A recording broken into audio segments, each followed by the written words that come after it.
All right, hey everybody, thanks for joining me here today for this live stream, taking your questions related to video and audio production and, well, anything else if you want to hear my opinion on things. So this is, well, if you're joining me live, you can certainly leave your own question in the comment section, in the chat here associated with this video, and I will try and answer all of those. So before we get started though, welcome everybody, and just want to say hi and let me know where you're coming from. It's always interesting to see where my audience is actually located. That seems to be a pretty international audience that we have on this channel, and I quite enjoy knowing where everybody is coming from. So yeah. So the chat is only open to people who are subscribed to the channel. I do that just to make sure that we're not getting too many bots in there. Let's see. So yeah. So if you're not currently subscribed and you want to ask a question, just subscribe real quick, and then there's a 5-minute cooling down period that you need to wait through. So yeah. All right. So first question we're going to take. I'm not going to take them necessarily in order, but the one that I knew was coming. Go ahead and get it taken care of here. So first one from, let's see, is that not showing up? Oh, let's see. I have to click in the right window. There we go. There we go. That one. There. Okay. Hey, Doug, you're going to NAB. Yes, I'm planning on being in that NAB. It's going to be a shorter trip for me this year than what is typically happening. I have other things going on around it, so I will only be there Monday and Tuesday. I'm actually driving down Monday morning and then driving home Tuesday night. So it'll be a relatively short trip. It's only a 5-hour drive from where I live, though, so we'll be getting up somewhat early in the morning, driving down, hitting the show floor roughly 11 o'clock or so. So we'll miss the first hour or so, but that's about it. So okay, all right. So got that one out of the way. All right, let's see. Divine Light Productions asking, hey, hi DJP, any thoughts, comments relating to tools and methods for instant replay? There's quite a few different solutions out there that are affordable for doing instant replay. I've landed on doing everything in vMix, and even though Blackmagic has a solution that's based on Resolve and their HyperDecks, I'm still using the vMix stuff. I prefer that workflow a little bit better. It makes more sense to me. It also allows me to be a little more responsive. So the most common application that I have for replay is for, one I do the most is for MMA. And for that, it's like a 2 to 3 minute round, sometimes 5-minute round. And I have to grab multiple different clips through the course of that round and then have all of those ready for playback within a few seconds after the round is over. And that requires a pretty specific workflow in order to make that work. The vMix solution does pretty well with that. I have my own custom X keys controller laid out specifically for that workflow.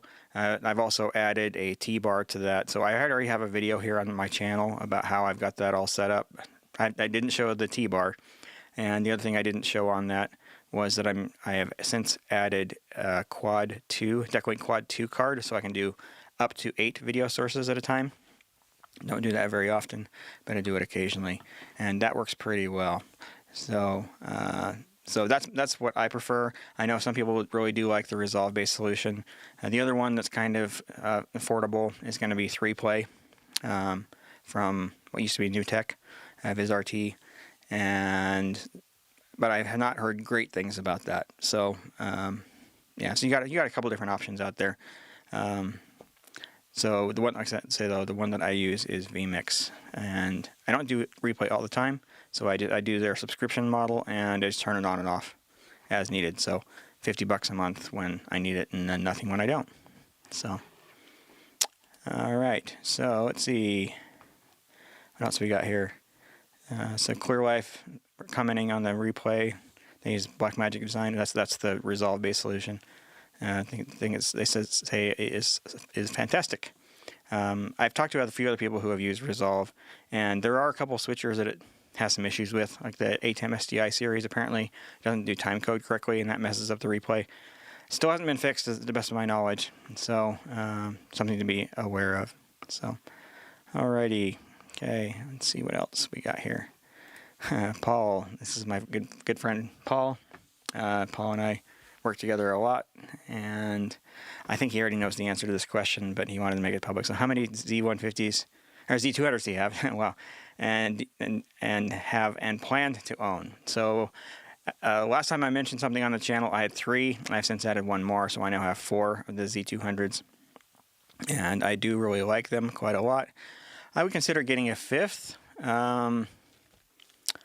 I'm not in the rush to do that, though. I don't have a lot of events where I need 5 of those cameras. So it might be a little bit before I add number 5. But I do have 4 of them now, and I'm using those as my primary camera for most of the events that I'm shooting today. So, yeah. All right. Have you done any production since acquiring the whole set of new Sony camcorders after the last video showing all the features and menus? I've done quite a few. So I noticed the other day I have over 100 hours on one of my Z200s. Give you kind of an idea of how much I am using them. I just had a big event a week ago, 4 Z200s and then a PTZ for a business conference up in Ogden, Utah, about an hour and a half north of where I live. And yeah, but I've done multiple of those at this point. It's at least a dozen events I've done with the Z200s, and I love them. They're awesome cameras. So very highly recommended. Alrighty. Greetings from the Netherlands. Awesome. Thank you for chiming in. I also find it interesting that people from the Netherlands and that region of the world always spell my name with an H on the end, presumably because the G sound is spelled with a G there, but the actual spelling does not have the G on it. So no criticism, just an observation. So, all right, Paul, what is your next upgrade to the MPU? He's referring to my production trailer, which he did help me to build. So right now, I think the next one I want to do is go with a newer Constellation switcher. I'm still running the 2ME Production Studio 4K in there, and it still works. It works really well, but some of the newer features that Blackmagic has been adding, like audio routing and some of that other stuff, and having multiple SuperSource engines that I could use, and just having more inputs. You know, the 20 inputs has been limiting, so I could definitely go to a switcher that has 40. I'm also finding that only having 2 MEs is becoming more of a limitation with a lot of the events that I'm doing. So moving to a 4 ME switcher would make a lot of sense. I also want to upgrade my video hubs that are in the trailer. I'm not quite as much of in a hurry for that, especially if I go to the 40 input switcher. I will have a little more flexibility in terms of the inputs in my trailer if I do upgrade my switcher first. So, but I do eventually want to go to the 120 by 120 video hub that Blackmagic has. 80 by 80 I could get by with, but it's tight. So the 120 would be ideal, but it's a lot of money. So, but also the other upgrade that's related to that, which is not the trailer itself, I need to get myself a new truck. The one I'm driving now is old, and it is not really up to the task of towing that trailer around. So a lot of upgrades, a lot of very expensive upgrades, but cross my fingers I'll be able to do that sometime this year. Hello from Rochester. I was actually there just a few months ago. I stayed in Rochester on a history tour that I did across the Midwest. I was there for about 4 days. So cool. Hello from Alaska. Awesome. And then we have Paul. Hello from Orem, where I used to live. Alrighty. Fargo, North Dakota. Latvia, nice. Okay, hey, all right, okay. So thanks so much for sharing that instant replay panel with DaVinci. That's what we've been looking at. Any insight you're willing to share on how you get the video feed of that into an ATEM. So, okay, so yeah, so that's what I was talking about with a resolve-based solution. It's using, you don't have to have that panel, the replay panel, but you can add that, and that does improve the workflow quite a bit, having dedicated buttons to handle a lot of those tasks related to doing instant replay. Awesome. It's great having the dedicated panel. So how do you get the video feed out of that into an ATEM? So when what you need is you need to have either the Ultra Studio 4K Mini or the media player, which has not come out yet, and Blackmagic media player, which is still hasn't shipped, even though it was announced almost a year ago, almost exactly a year ago. So you need one of those two in order to get the video out into an ATEM switcher. It's really designed that device overlays the replay on top of the video feed, but you don't have to do it that way. You can use the output of that, feed that into an ATEM, and then overlay it within the ATEM itself. But Blackmagic recommended workflow: have the output of the ATEM, feed into the Ultra Studio.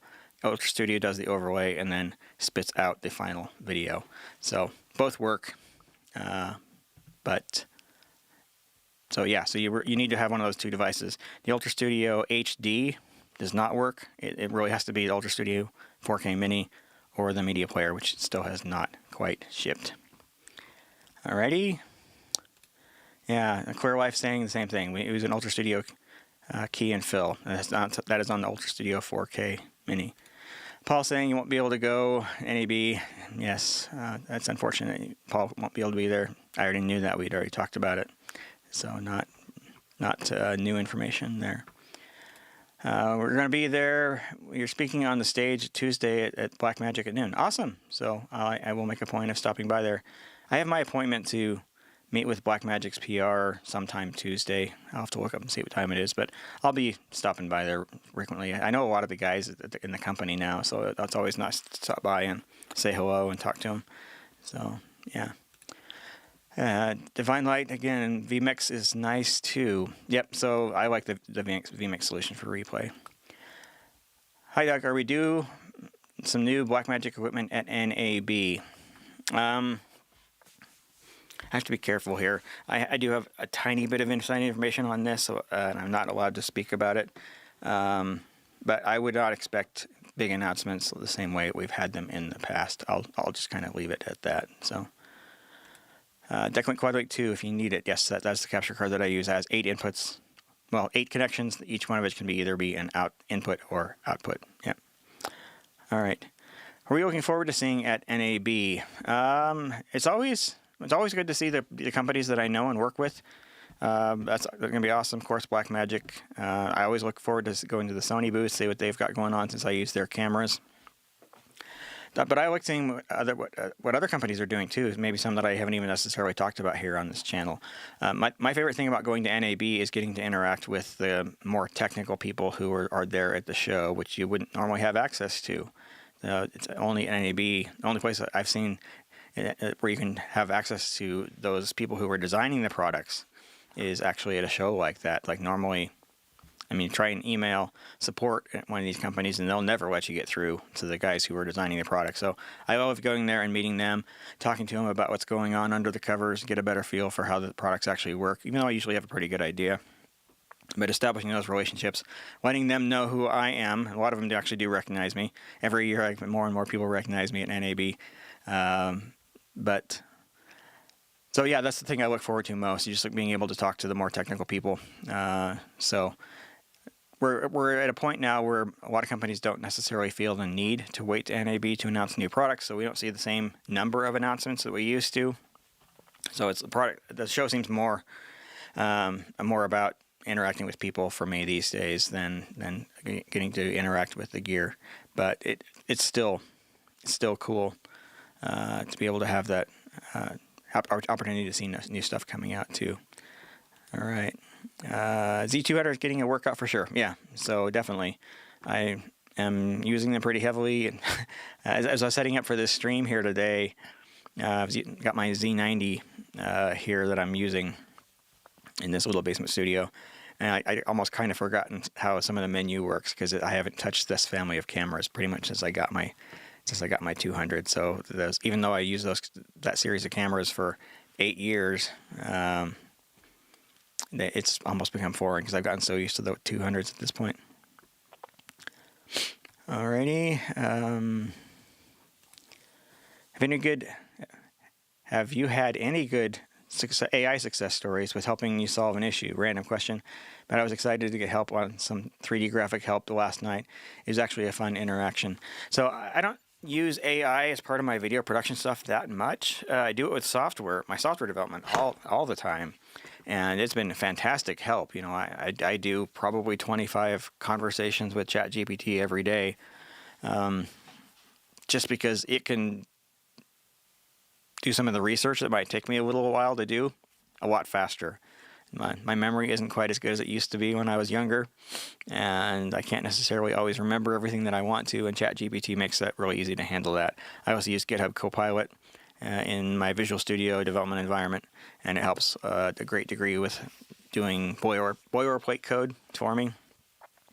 So it saves me a lot of time there. I always have to look over it because inevitably there's some things that it doesn't quite get right. You know, I might use the wrong variable somewhere or whatever. So I still have to read over the code. But in terms of video production, I haven't had a lot of situations where AI has been super helpful. One example where I did, though, like this event I did just over a week ago, we knew we're going to have to set up the cameras in the back of the room, which was about 150 feet from the people who were presenting, and I wanted to get a better idea for what that shot was going to look like. So I just asked ChatGPT, and it figured it out and basically said, hey, at that kind of distance, at full zoom in HD, you're going to be 1.6 feet in height across from the bottom to the top of the frame, and pretty much that's exactly what it was. So pretty cool to be able to take advantage of that. So what do you think about 2110? Are we going to see a lot of it at NAB? 2110 is probably eventually going to take over as the preferred video routing and distribution protocol. My big issue with it really is the latency that some of the companies have included as part of their implementations of it. So, you know, clearly, a lot of people who watch this channel are Blackmagic design users, and Blackmagic has been really getting into 2110 over the last couple of years. Last year, they did a whole bunch of new 2110 products, and I've not been able to get anything less than about 2 frames of latency out of those. And when I'm doing iMag or sporting events, every frame counts, and I don't want to have an additional 2 frames on top of what the cameras and switchers already add, just to get video from A to B. And so for that reason, I'm still using fiber for most of my applications rather than going to 2110. But there are a lot of situations where 2110 can make a lot of sense. So it is a cool technology. I do think that we're going to see more and more of it in the future. Probably see some more refined solutions to it over time. So it'll just get better and better. And there's some real advantages to it too, like the fact that audio and video are sent separately. So a video playback device, for example, that's playing video and audio, you can have your video going to your switcher, and the audio can go to an audio mixer without having additional equipment, once all the different changes are put into place with regard to how those devices interact on your network. So a lot of cool things can happen there, just a matter of time and seeing those features being adopted by various products that are out there. But yes, I do expect a lot of 2110 this year at NAB. But speaking of seeing a lot of things at NAB, it seems like every year there's some kind of a theme in terms of what new products are coming out. And I'm almost certain this year is going to be absolutely dominated by AI-related stuff. So that's my prediction. We'll see if it actually comes true or not. But yeah, greetings from Belgium. Hello. Thanks for watching. Hello from Canada. Nice. Alrighty. Please tell me about SRT and the Sony PXW Z200. I have 4 cameras and I'm trying to connect them with SRT. So these cameras do support SRT. SRT is just a protocol that allows you to get video from one place to another. Sort of similar to RTMP that we use for going to like YouTube or whatever. It's more capable. It can also have lower latency, and in theory should be easier to set up and more reliable. So with SRT, you have 2 different modes that you can put devices in, caller or listener. Caller is one that initiates the connection to the listener, but that doesn't mean that the caller necessarily is the one that's generating the video. Video can actually go either direction. So anytime you're using SRT, you need to have one device that's acting as the caller and one device that's acting as the listener. In my mind, it makes more sense to have the device that is generating the video be the caller, and then the listener is going to be receiving, but that it doesn't have to be that way. One of the restrictions with a Z200 in terms of SRT is it only does it in HD. It does not do it in 4K, whereas it does do RTMP in 4K. So if you needed 4K, you're going to have to do RTMP. It's kind of the way that camera works. But in terms of setting it up, it's really just a matter of making sure that you have all the networking set up to allow that traffic to get from one device to the other. So if you're going through routers, like routers with a firewall, I should say. Well, technically, like a normal consumer router would apply there. But anytime you go through a router, you need to have the router set up to allow that to come through. For most of us using consumer-style routers, for the most part, that's going to mean that we're doing port forwarding in order to make sure that that traffic can pass through. Forget off the top of my head what the most common ports are, but SRT can actually run over a lot of different ports, so it doesn't have to be a specific port. But whatever you're doing, you need to make sure that the device that's sending can connect to the device that's receiving, and every router in the path is passing that traffic through. So just in terms of testing it, you could do testing on a local area network where both devices are on the same network and get that going, and then add other equipment into the mix after that. So if you need to go through a router, then after you have it working on the LAN, add the router, put the sending device on the public internet, and then port forward on the router in order to allow that traffic into your local network and send it to the right device. You also have to probably, if you're sending to a computer, you also have to check to make sure that the firewall is allowing that traffic to come through as well. But it does work. It does work really well. I've used it, and the latency was quite good. So it wasn't low enough that I would want to use that as a feed for a live production, especially when intermixed with other cameras that are not going through SRT, because the difference in timing between the two would be significant. But I could absolutely see where you have a bunch of remote cameras all coming in SRT and doing switching with that. So, and the nice thing about the Z200 is it'll do it direct through your cell phone with just a USB connection. So, yeah, lots of cool potential options that we have there. Any fun new gadgets we should be aware of, work-related or play? Anything that I've gotten? Well, I haven't done a video about it, but I intend to soon. I just recently got a new Sony PTZ camera. I got the SRG A40. It's one of the cameras that has the AI tracking, so it knows to look for people, not just by face, but the human skeleton. It's able to recognize the shape of a human and follow them around. And it does pretty well. I'm actually pretty impressed with that. So at some point I will be doing a video about that. And I wanted to compare it to the AI tracking that's built into the Z200 as well, which itself is pretty good too. I suspect they're using a lot of similar technologies there. But yeah, having the A40 has been pretty cool. I've used it for a handful of events so far. The only real downside to it, well, the biggest downside to it is when you're really zoomed in and someone's moving back and forth, there can sometimes be a jump when the camera switches direction. And it's not an issue with my particular copy of the camera. It's a common issue with all of the lower end PTZ cameras. I would love to get one of Sony's BRC AM7 PTZs, which is basically the Z200 and a PTZ body, but it's $12,000, so 3 times the cost of a Z200. So anyway, if I get one of those, it's going to be a while. I've got a lot of other upgrades to do before I get there. So, good morning from New Zealand. Awesome. Question about reliable bandwidth in the middle of a field. How do you get when no dedicated wire connection is available? So the secret to getting decent bandwidth when you're away from any kind of hard line internet connection is bonding.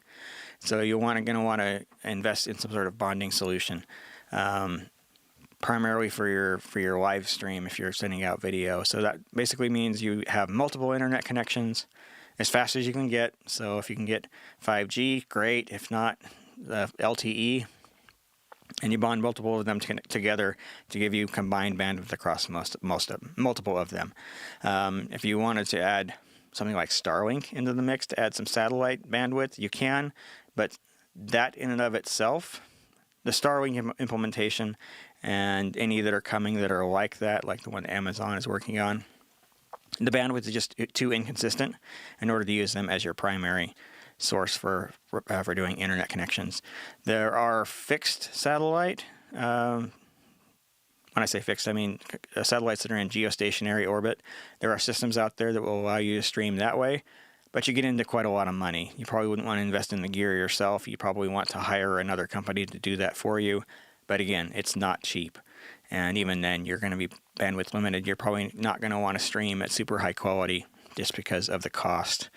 So, but yeah, so I mean, the secret is just combining multiple connections together and aggregating that bandwidth into one. So if in terms of video streaming, Teradek's Core does that with their Prism devices, and then LiveView has a similar sort of solution as well. For just general data, there are I think Peplink has some devices that will do that for you. I know there's a handful of them. You can also do it with software. I forget the name of the one. Speedify. Speedify is one of the ones that people actually use. I would not use those for the live streaming. The variability and bandwidth across different connections for that makes streaming pretty difficult unless you're able to control a lot more parameters about the way the stream is handled to allow additional time for the longer paths to reach the destination. So yeah, I would probably stick to using off-the-shelf bonding solutions for the video streaming portion, but for just internet, you may probably just get away with a single cellular connection for that. So yeah, anyway, I hope that answers your question. Great to see you live again. Hope you're doing well. Doing well, good sir. Thank you. Appreciate it. So I'm just busy. That's the only reason I don't do more videos. I've got so many ideas, especially with new cameras. The new cameras I've got. You know, I would love to do more videos here on the channel. Just been busy. So, what is BMD going to release in NAB? I don't know. I really don't know. So we'll see. But I do expect that this is going to be a lighter year for announcements from BMD than what we typically see. Just kind of a hunch. All right. Hey, Doug, have you used multicast on Dante and QoS? Yeah, I do. So I actually use multicast quite heavily. So a lot of my devices that I know I'm going to be using the streams on a lot of devices, I will use multicast. For example, my audio mixers, my Yamaha audio mixers, and whatever else, I usually do multicast on the main outputs on those things because it's going to get used a lot of different destinations. So yes, I absolutely do. QoS, I just basically prioritize that particular VLAN higher than the rest. I don't mess with actual QoS tags and all that kind of stuff. I just set that particular VLAN to be the highest priority of any that I have on my switches. It's always just worked, no problem there. But multicast, it does have a few things you need to do in order to make that work. You need to make sure that you have IGMP snooping enabled, and you really should have one IGMP query somewhere on your network. And forget what else. There's a few other things that you want to do, but yeah, it absolutely works great. So I found it with my Sony cameras that I just got that I also had to make sure that all unrecognized packets or packets that belong to groups, multicast streams that are not recognized get forwarded, because apparently Sony's implementation on those cameras doesn't fully conform to the way that that's typically done. And I was having a heck of a time getting the live streaming features on those cameras to work until I did that. So, yeah. Paul, thanks for the reminder. Everybody to do a like if you guys enjoyed the video. That's always appreciated. That really does help YouTube to know that you guys enjoy the video. So any sort of interaction, whether it's chatting or watching or liking or sharing, that all makes a big difference. So noticing a substantial drop-off in the amount of traffic I have on my channel. So I mean, I've had a few videos that have had pretty decent number of views, like the one I did on the Z200 after 5 months. That one got quite a lot of views. But the one I did, follow-up one I shot it a week later, but I didn't release it for like 2 weeks after I shot it. But the one I did about the monitor and control app, hasn't even broken 2,000 views quite yet. So a little lower on the views than I'm typically used to seeing here on the channel. I'm sure part of that's just not releasing videos as often, but yeah. So anything you guys do to help promote, anything you guys do to interact with the videos does help to promote them quite a bit on the channel. So how are your personal projects going along? Anything exciting to share? So just a very quick update on that. So at the end of 2024, the big software project that I'd been working on for 5.5 years came to an end. And I recently got word that the entire company went out of business. Well, they're closing their doors next week. So yeah.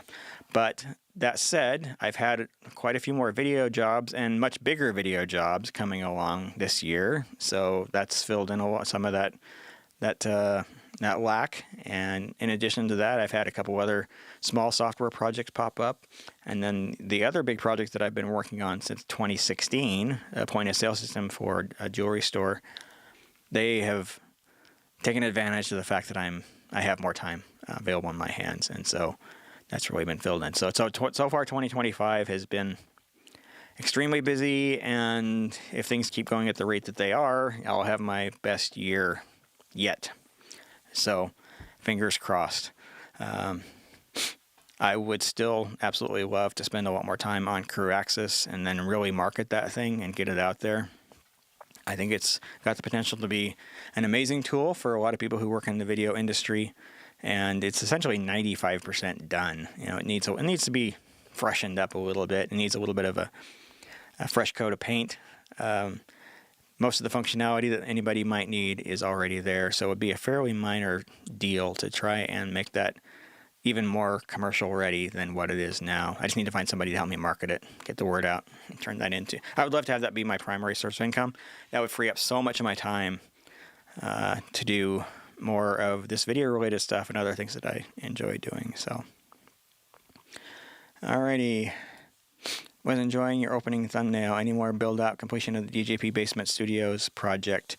Haven't done much. I got another wall up in the recording studio a little while ago. A friend of mine is going to give me some mass-loaded vinyl for that, so I'm waiting for that before I can add the next wall and get that up and going. But I've had so many other things going on, and that's a project that I work on when I have nothing else going on. So basically that means a couple times a year I'll get a few evenings in where I can actually get something done on it. But so yeah.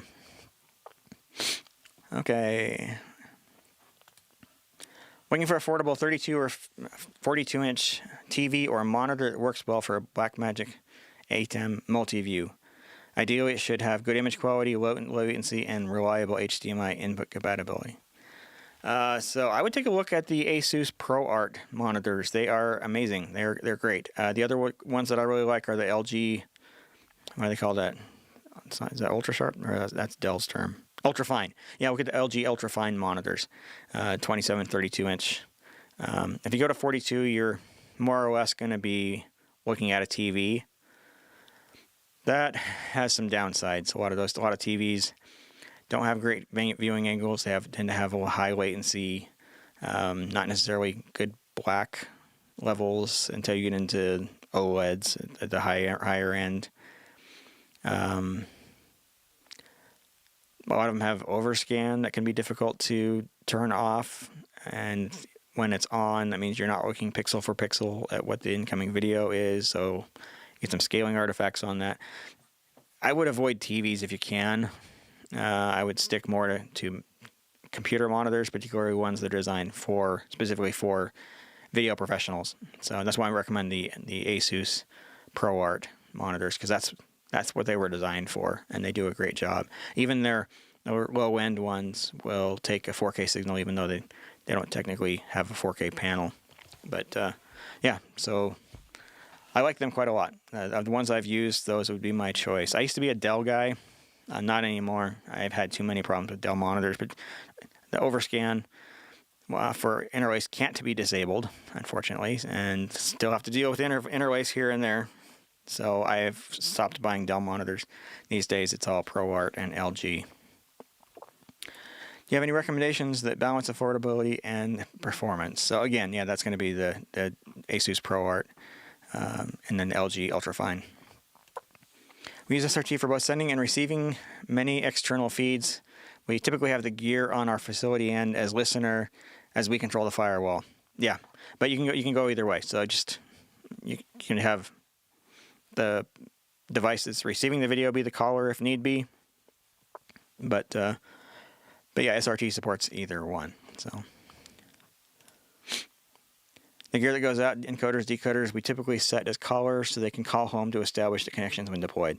That is a lot easier than trying to go the other direction, particularly if you're going into unknown environments. So you, generally speaking, as you mentioned, want to have the listener be on a network that you have full control over if you can get away with it.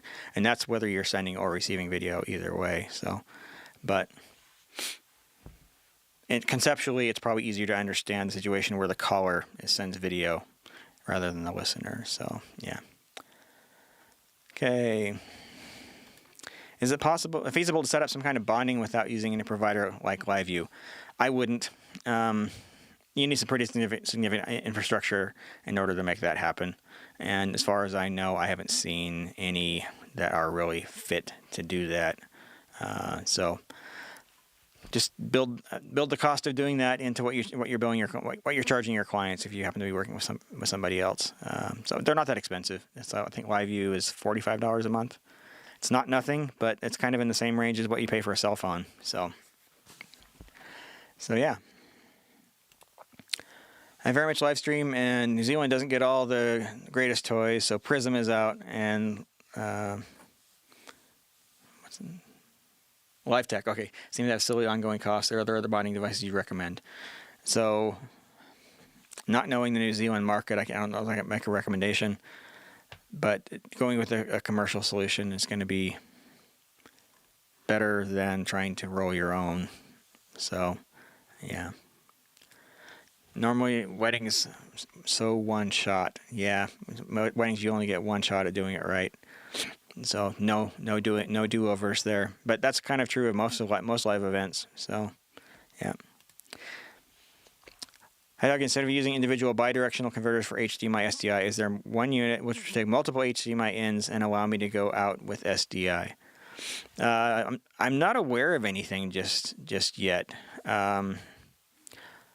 I've talked with some people who develop these kinds of products about that idea, and it seems like they're open to it and they like the idea, but it's not higher on their priority list. So for right now, we kind of have to roll our own. So buy a bunch of converters, mount them on a rack shelf. Using 3M dual lock is what I like. I use a multiple USB output power supply to power them. It's not pretty, but it does work. So hopefully someday we'll see a product from somebody that allows multiple inputs and multiple outputs on the same device. So Eric, definitely help the algorithm. Like and subscribe. Doug's got a big back catalog and it's still relevant today. So yeah, I've always tried to make sure that my content that I produce on this channel is evergreen. It's always going to be relevant. So it's one of the reasons I don't focus on doing product reviews that much, because products come and go, but the concepts with video production tend to stay more or less the same. So, do you use any particular NDI encoder or decoder? How do you handle sending program feeds 50 or 500 to 2,000 feet away from the switcher? So I'm not a big NDI user. I mean, I do use it a little bit here and there, but it's more one-off particular applications. I don't use it for general communication with cameras. The cameras I have don't use it. My switcher doesn't support it, so it doesn't necessarily make sense for that. I use fiber for doing that, and the cost to do over fiber is lower than doing it with NDI unless all your devices natively support it. By the time you add converters in to go from HDMI or SDI to NDI, and then the other direction on the other end, you're spending more than you would if you just did fiber. And fiber, you can go thousands of feet. So a lot of these fiber solutions are rated for many miles or many kilometers. I've got an event that I do fairly consistently here, where we have cameras up on a mountain for ski jumping. One of those cable runs is let's see, do the math. So 300 meters plus 200 plus 150. So yeah, so over basically 700 meters on one single run. So that's actually over that 2,000 feet number you've got there. And fiber works great. You know, I'm sending program back to the camera, of course getting video from camera, audio both directions, tally, intercom, all over a single cable. It's really the way to go. So not that NDI doesn't have a place, but I've just found that fiber is easier and cheaper. So yeah. Hello from Transylvania. Nice. That's the first time I've heard anybody make join us from there. So, do you have any experiences with using Cloudflare tunnel to expose an Nginx RTMP server inside CGNet network, like having a router with dynamic IP from ISP? I've not done that particular solution before. There are a bunch of services out there that will do that same kind of thing for you, where you don't have to set up your own tunnel. Can't remember. I got a good buddy who uses one. He switched his home over to using cellular 5G for his home internet, and he had to come up with a solution for that. I'm trying to remember what it's called. It'll probably come to me later, and if I do remember, I'll bring it up. But there are a lot of services out there that do specifically that. So you let them open up a port, and then essentially it's almost like a VPN for that port coming into your network. So that's becoming a more and more common issue that people have to deal with. From what I hear, like parts of the world, like Europe, CGNet is very common. It's far less common here in the U.S. In the U.S., we generally only see that with cellular carriers. But yeah, if you're on CGNet, the only way to get traffic into your network is through one of these other services. So yeah. Best year yet? That's an accomplishment. Yeah, well, it's turning out that way. Like, I certainly didn't plan it, but I'm very grateful. I mean, it's allowed me to purchase 5 video cameras in the last couple of months. So yeah. What bitrate are you using for YouTube 4K live streaming to get this clear and sharp quality? So it's currently streaming at 27 megabit. I know it's going to shock a lot of people, but I'm actually using the Web Presenter 4K for this today. So I wanted to try it out to see how well it works. I've got it set for 35 as the target, and it's streaming at 27. So there you go.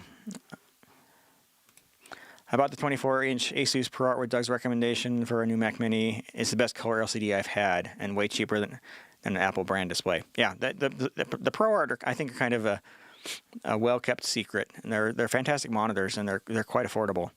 So 24-inch is not huge, but those monitors are under $200, and they accept every video format under the sun. You can give them interlace, you can give them progressive, you can 24, 25, 50, 60 frames per second. It all just works, and as I mentioned earlier, even though it's an HD monitor, it will even take 4K resolution source material as well. So, yeah.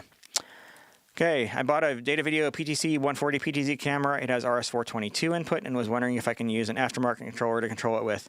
The controller are over $1,000. If it uses Visca, which is probably the case, then yeah, you absolutely can. I'm still shopping for a good one. It seems like one of those deals where you get what you pay for. So when I recently got my new Sony SRG A40, I bought one of Sony's controllers. It cost a fair amount of money. I got their less fancy one, I forget what they call it, RMIP 10. Yeah, so I got the RMIP 10. I did rent their RMIP 500 to see if their top end model was that much better. And for the cameras that I have, there was basically no advantage. So that's why I ultimately ended with the lower end one. But there are a lot of companies out there that are making them now. It seems like there's probably a couple of Chinese suppliers that are allowing people to white label these things. There was one that I tried from no, it wasn't Lilliput. It was AV Matrix. It was junk. It was absolute junk. It was horrible. So I would avoid that one. But I'm sure there are other ones out there as well. Is it PTZ Optics that makes one that can work with others? I forget, but there's a ton of them out there. So just make sure you buy one that has from someone that has a good return policy, so you can try it out and send it back if you're not happy with it. The downside to using those kind of generic ones is you're not going to have support for many of the camera models or even manufacturer specific features. So even then, so like my Sony controller that I got, it doesn't support the slower speeds that my cameras offer. So if I want that more fine-grained control, I'm still stuck using the software that I wrote years ago, because I have not seen any hardware controller that actually supports that stuff.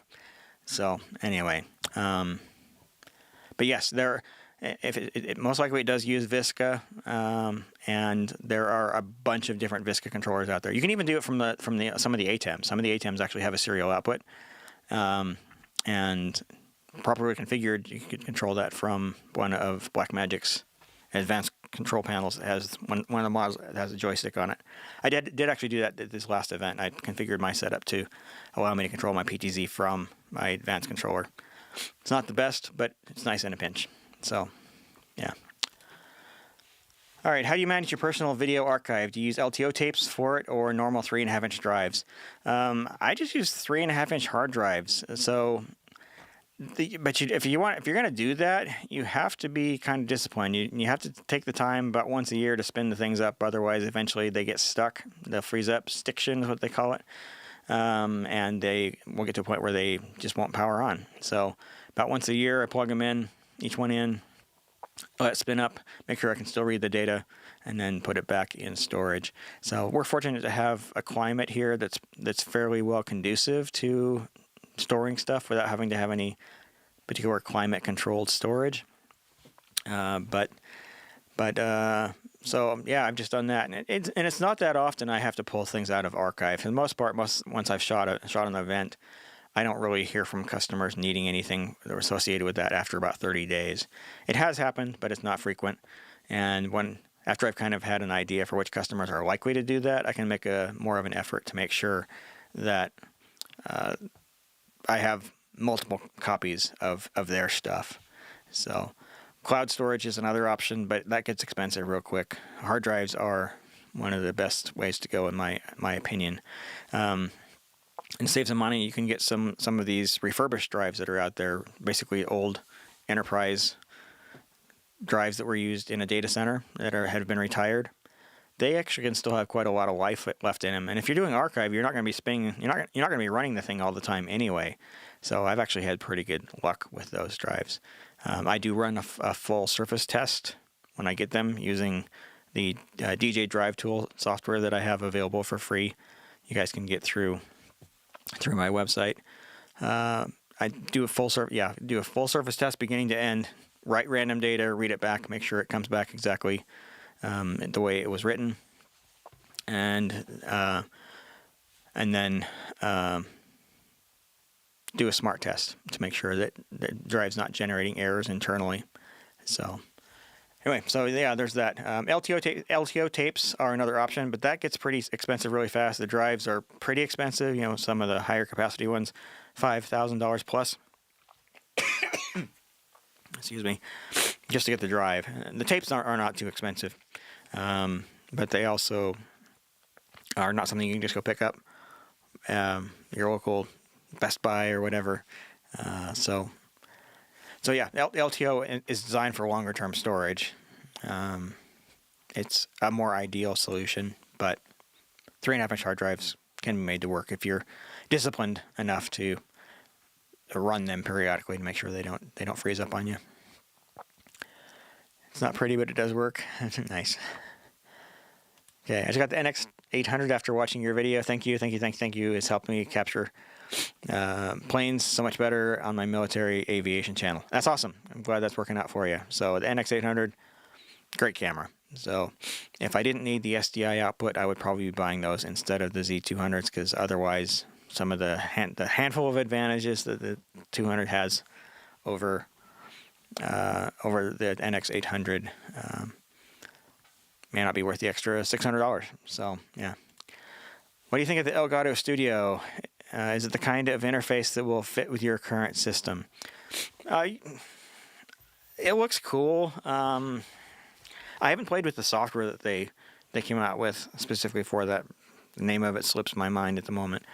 I think the panel is too expensive for what it is. I think that they're really ripping us off, to be honest. But there's a lot of potential there.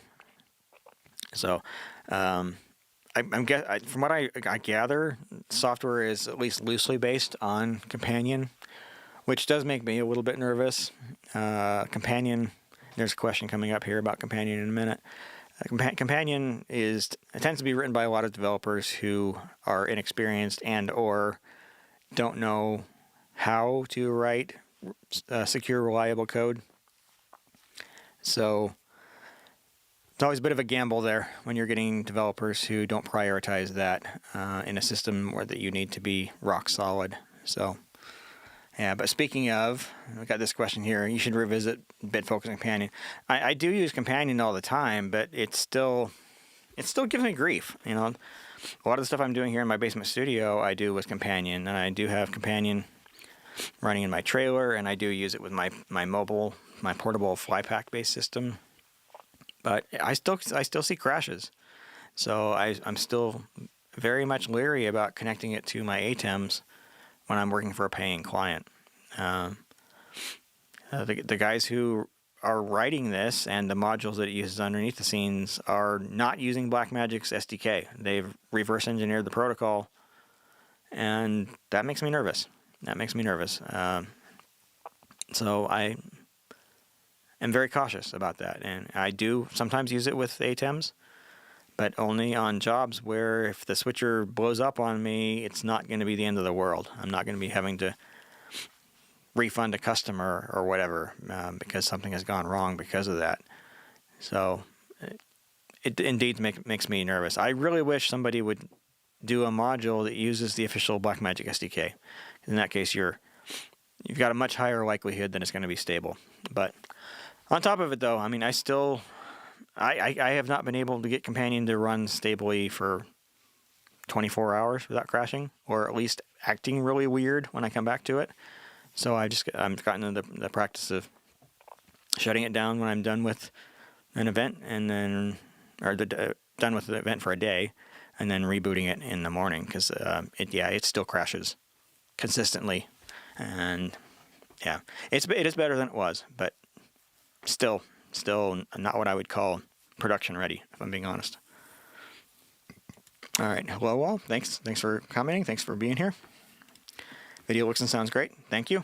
Appreciate it. So, as mentioned earlier, I'm shooting this on Sony Z90V and streaming it using the Web Presenter 4K. And fortunately, so far, knock on wood, it has not frozen up on me. Haven't gotten to that situation where it buffers to 100%. I have seen a couple of dips in the cache, but right now it's staying at 3%. So for the moment, we're actually all right. Do you have a solid config for the Web Presenter 12G? I tend to have some lower picture quality with the default configs for most streaming services. So, I mean, I have done my own configs. I basically start with the default ones that Blackmagic makes available, and then just tweak them a little bit. Like this one right here is one I built to stream at 35 megabit. So, yeah, and that's really the only thing I changed was just the target bitrate. Nothing too crazy, nothing too sophisticated. You should be doing a video on how to set up 4K streaming. I have 1 gigabit up and down to want to start 4K streaming. So it's really the biggest thing there is making sure you've got equipment that can ingest 4K and encode it. So it's not really any different than doing HD, but so I mean the Web Presenter is one way of doing it. OBS is another. OBS is what I did for a long time when I needed to stream 4K. I now have a Prism encoder from Teradek that does 4K. So that's been my solution when I'm streaming out of my trailer. But here in my basement studio, spoke too soon. It's now buffering. The Web Presenter is now buffering. We'll see if it recovers. Okay, it looks like it's coming back. So yeah, I use the Teradek Prism when I need to do streaming away from home, and then here in my basement studio, I'm using the Web Presenter 4K. I already have it, I didn't want to necessarily invest in something else. And if the stream goes down, it's not that big of a deal. I don't have paying customers that need this stream to be up and going. I'm not so picky that it would be the end of the world if something was to happen to one of these live streams. So, alrighty. And setting up an RTMP server locally that has wired connection and using 4 or 5G on local cells, do you think it will increase the quality? As I'm pretty sure most of the mainstream servers I use are overseas. And that's really going to depend on how good your cellular connection is. So, I mean, if you got good solid cellular, then should be fine. RTMP doesn't necessarily care so much about the round trip packet time, the round trip latency. So, I mean, if you're going overseas, that shouldn't be an issue. I mean, those protocols like RTMP and SRT are sort of designed to handle that. So, yeah. All right, and then a follow-up here, or go SRT local and RTMP to the main server. So, I mean, like YouTube, it's still using RTMP as its main protocol. If you ask them, you can get SRT. They don't make it available to the public by default. But, yeah, I mean, just play with it. Try it out and see what you got going on, and see what's going to work best in your particular situation with the hardware and connection that you've got. So, all right, I bought the Formaco, is that is KC608N for my Canon PTZ CRN 300, and I really like it. So there's a potential controller for those of us on PTZs. So, but I'm still shopping for another one, by the way. So I haven't basically said that my Sony IP10 is going to be my final solution. I'm still open to other options. So, all right, and then another follow-up on this. It works well with Visco over IP and NDI. Yeah. Alrighty. Okay. Hello from Poland. Thanks for watching. Have you had a chance to play around with Ozbot Tail? Is that Tail? Yeah, Tail 2? No, I have not. I have not used the... Is that pronounced Ozbot or is it OBS bot? Is that what it is? I have not played with that, so yeah. Found you a few days ago as a result of researching Z200 and have consumed a lot of your videos since. Great job. Appreciate the efforts. Thanks for watching. Glad you found me. So a lot of content out there. I know I have over 400 videos on this channel, which is crazy. But yeah, I've been doing it long enough now that it's just sort of built up over time. All right. Have any more thoughts on replacement for just macros for complex scripting, or just going with existing products and macros? I wish I had a good answer for you, Ian. I've seriously thought about going the route that you did, doing PowerShell or something similar. But one thing that's changed since a lot of this is the advent of a lot of these AI things. And I found that a lot of these are really good about helping to write the code to communicate with devices like the ATEMs. So I've toyed around with some C# based. I'm a C# developer by day. I've toyed around with some C# applications to communicate with the ATEMs. I've not done a full solution. I'm just really trying to become more familiar with what's out there before I really dive in. I would love to come up with a more permanent solution, something that's easier to use than what we were doing with just macros. I still do use that with my trailer. I still have that older switcher in my trailer, and it still works just fine. Yeah, it would be great to have something that works with the constellations, because just macros does not. So I'd love to see something there. If you want something that works right now, go with Mix Effect from Adam Tao. It does supersource animations from an iPad or a Mac. So there is that. And it does a lot of the cool curves in terms of ramping up and ramping down of the speed of things when they're moving around. And it will take your current layout, figure out the optimal path to get to the new layout. So as far as I know, that's going to be the best solution that exists right now. Central Control also will do it as well. That runs on Windows, and I think he's working on. Maybe I shouldn't be saying that. Anyway, so it runs on Windows, and that will do the same kind of thing as well. Neither of those offers the kind of flexibility that I would ultimately like to have. I would like to be able to write actual code, program code, in order to control stuff. So yeah. But when was the last time you converted my stuff over to PowerShell. And I know you've done it at least once in the past. So I was curious if you did the version 5 that I did once upon a time, because I would be interested in using that as an interim thing. And I'm sure a lot of my viewers would as well. And if that's current, I would be happy to do a video about that and show how that works. So, have you used it on the production studio? So, what are we referring to? Oh, okay, a BitFocus companion. Yes, I've not only used it on the production studio. I've also used it on my Constellation, and it's the same. It's the same everywhere. So, I have Constellation in my flight pack. I'm working with a Constellation right now. So yes, I've absolutely used BitFocus Companion on the Constellation as well. The reliability doesn't seem to vary based on which model of ATEM I'm communicating with. I will say though that one of the big problems I was having when I first did my video about a Companion a couple years ago is that it was the HyperDeck module that was causing the most trouble. Apparently the author of that didn't even think that anybody would ever want to shoot in 4K. And so whenever my HyperDecks would send it a message indicating that it was in 4K mode, the software crashed because it didn't know what to do with that unexpected data. So that did get fixed eventually, but it's just little things like that that make you think, these guys really don't know how to write robust code. That's just going to be something you can depend on.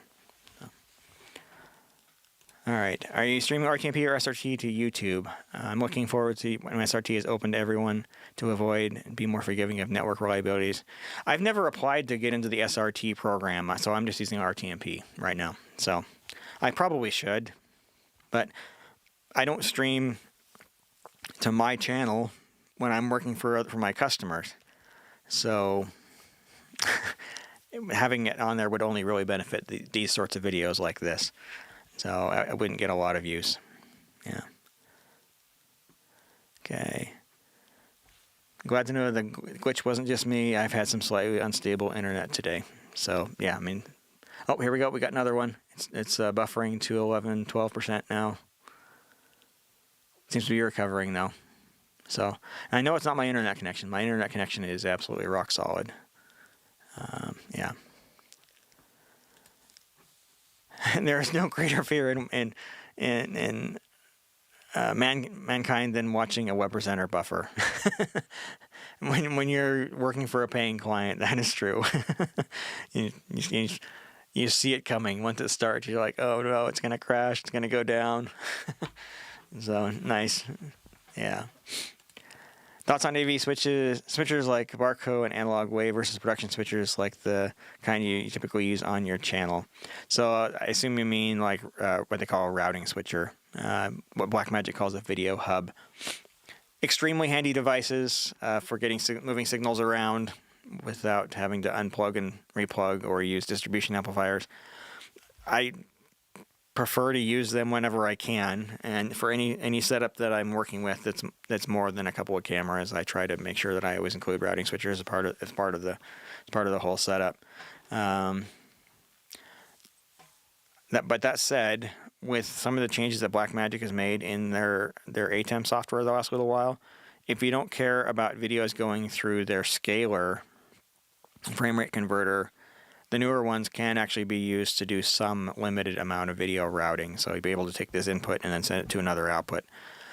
It does involve modifying the XML config files to do it the way that you probably want to, but the capability is there, and I suspect Mix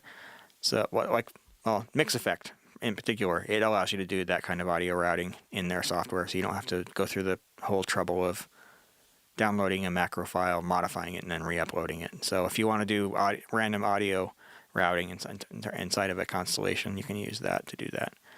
So yeah.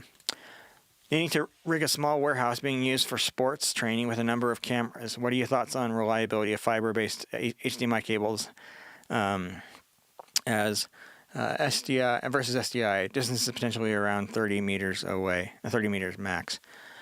If you're I hate to tell anybody to use HDMI in that kind of application, because I mean, even the fiber-based ones, it seems like eventually they start to develop issues. HDMI was never designed to go that far. It was a protocol that was designed to run signals no more than 2 meters from like a Blu-ray player to a television. And the entire protocol is based on those kind of distances. And the big issue you have, one of the big issues you have with HDMI is it's a parallel-based signal. So you have multiple signal lines that are carrying data simultaneously. When you get to distances more than a few meters, some of those signals take longer to arrive than others. And once that happens and the signals arriving on the different lines are out of sync, it becomes very difficult for the receiving device to try and decode it and make sense of it. So the fiber-based cables are better, but I don't think I would rely on them. I think I would just break down and go SDI. 30 meters is nothing for SDI. They can handle that no problem. So that would be my recommendation. Are you fully utilizing capabilities of the trailer when producing live events or events lower scale post-COVID? So I'm using the trailer less than I used to, but a lot of that has to do with the fact that I've kind of moved in a direction where I don't use the trailer so much for indoor events. I use my fly pack for that. Back when I built the trailer, I really only had one switcher and associated gear, and so using the trailer was kind of the only option I had in a lot of those situations. But now I've got my fly pack with Constellation, and there's a lot of situations where that will work quite nicely for the job that I'm doing. In terms of fully utilizing the capabilities of the trailer, there's been a few events where I have. It's designed to have a TD, a director, producer, CG, PTZ, audio, and engineer all at the same time. It's rare that I need all of those jobs. So, yeah, very often the engineer position gets eliminated just for budget reasons. So when I would normally be the engineer for a job, they stick me on as TD or replay or audio. And then a lot of jobs we do, somebody else is doing audio. So I just need to sort of sweeten the audio a little bit with my setup. Add some ambiance with some mics of the audience or whatever. But yeah, it's rare that I use every capability of the trailer for anything. So I don't do a lot with PTZs anymore. Occasionally, but not often. So inevitably, there's one of those positions, at least one of those positions that's not really being used for any given event. But yeah, so I mean, these days I'm only using the trailer half dozen times a year anymore.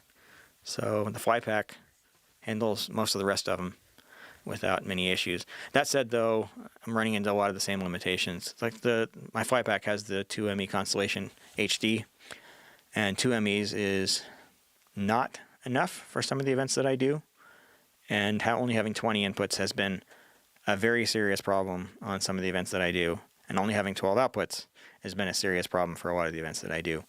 So I may be upgrading the switcher in my fly pack to better match with my needs for those sorts of events. So, hi, we do a live sports broadcast based on vMix running on Windows PCs. vMix is stable, but lately we've had the computers crash on very crucial moments. Should we incorporate a switcher?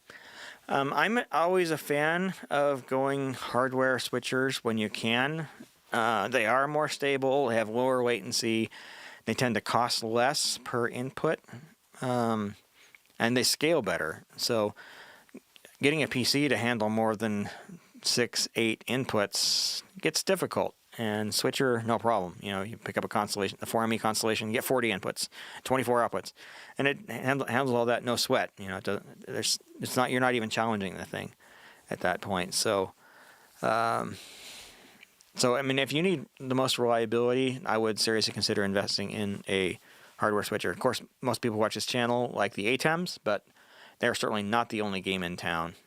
And if you want something that's a little higher end, you go with a Ross or Sony or something like that. But yeah, so I mean, if you're having trouble with vMix, not necessarily vMix, but the vMix-based solution, then I would seriously consider going with a hardware switcher. I think you'll like it a lot better. vMix does give you some capabilities that you don't get with hardware switcher. You do get more flexibility there, but you can always incorporate vMix into a hardware-based solution as well. So when I'm doing instant replay, I'm using vMix to do the replay, but still switching on an ATEM. You can use both of them together. So yeah. Alrighty. Okay, we have a trial for OBS bot at TL2 next week. We'll be testing in studios. Awesome. So come join my Discord if you're not already on there, and let us know what you think about it. So I'm sure there are quite a few people who would love to know how the OBS bot actually works. So just started using Mixed Effect as well. Yeah, Mixed Effect is a great supplement to other solutions for controlling the switcher. I would never actually switch on it, but it does a lot of other cool things. So, you ever make your eternally planned custom playout instant replay solution? Now, once I found vMix, and vMix really had pretty decent instant replay, I sort of gave up on the idea. And then Resolve is doing what I was going to be doing, essentially, at this point. So, if you want a software-based solution that uses a HyperDex, then Resolve will do that. So just make sure you have to have HyperDex that are newer enough that they can stream to a network. But yeah, that's essentially what they're doing. So the big issue with that is you can't play and record at the same time. And for a lot of events, you kind of need that. So yeah. Doug for president? I'm not very political, and I don't think that would be the best use of my time. So, what playback software do you use, and what are a few that you'd recommend? Also, what are you using now to bring comments onto the screen? Okay, so answer the last one first. So I'm currently using H2R graphics. That's from John Barker over at the Here to Record channel. It works really well, and so I'm doing something here that I had not typically done in the past, which is doing this with an alpha channel, fill and key. So I have H2R graphics, generating the graphics, and then that going into OBS, and then using the HyperDeck output feature of OBS in order to send that over to my switcher. The downside of the way I'm currently doing it is that is HD only, so it's not quite as sharp as the rest of my stream, the video coming out of my cameras.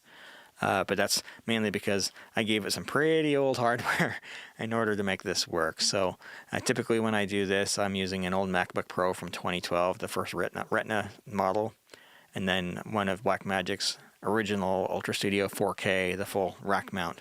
I picked one of them up on eBay for less than $200. Thunderbolt cable into the MacBook Pro, and then OBS running on the MacBook, and it outputs the separate fill and key, and that works really well. Okay, so back to the playback software. So you may find this funny, but I use HyperDex for playback. So I will encode the video into ProRes 422, either with or without an alpha channel based on my needs, and put it on a card, and then play it back from the HyperDeck. And one of the nice things about that is the ATEM itself can trigger it. So basically, as soon as that input goes live, video playback will start. The other nice thing about that is I'm able to get audio out of that separately to send that over to an audio mixer. I use a SDI to HDMI converter, one of Blackmagic's mini converters, not the micro, but one of the mini converters, and just insert that in the signal path. So the SDI coming out of the HyperDeck into the SDI to HDMI converter. Don't even use the SDI or HDMI output on it. I'm just using it to extract the audio. And then the SDI output of that goes into the switcher. That works really well. That can also... Sometimes I will also have that actually be done digitally. So that same converter... not that converter. The SDI to audio converter. Maybe the HDMI one does. Anyway, so I output via AES and then go into Dante using one of the AVIO AES3 converters. That way it stays digital the entire time. So that works pretty well for that. If somebody needs me to play something that I don't get ahead of time, like someone brings me a thumb drive last minute, I will do that either out of OBS or directly out of Premiere. So drop it into a Premiere timeline, use an Ultra Studio, just hit play, let it go. That has worked quite a lot, and that gives me the ability to do some minor editing if I need to in in a very short period of time without having to actually render it. That does require a somewhat beefy computer, but I always have one on hand. So, but HyperDecks are my preferred way to do it because I support the alpha channel and SDI output, and it's easy to get the audio output of it, and just super reliable.